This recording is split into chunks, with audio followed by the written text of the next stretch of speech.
Are you ready to make a really easy, simple dish that the whole family will love? Well, let's do this one pot garlic pasta with spinach and mushrooms. Let's get started. All right, we're gonna get started with one big pot, and you are gonna saute the onions, not get them completely brown, just translucent.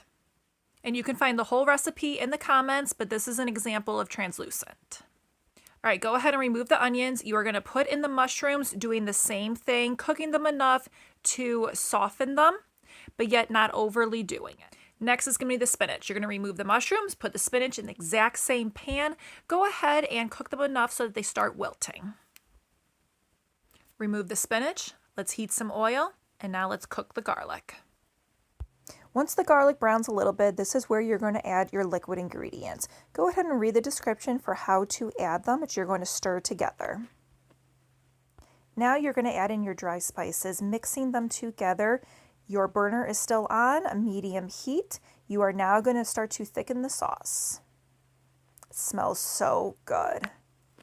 Okay, now it gets exciting because when that sauce is thickened, you are now going to add back in your onions, your mushrooms, and your spinach. Mixing it all together within that sauce, you are putting this meal together. Now that you have all your veggies added back into that sauce, add in that cooked pasta and thoroughly mix it together. And there you go. Here is your one pot garlic parmesan, spinach, and mushroom. It smells so good, it tastes even better. Please hit subscribe, and here is your next video. Thank you for joining me. You will love the recipes I will be showing you, and then of course the workouts to go with it. I hope you enjoy this, and leave a comment. Let me know how you like it.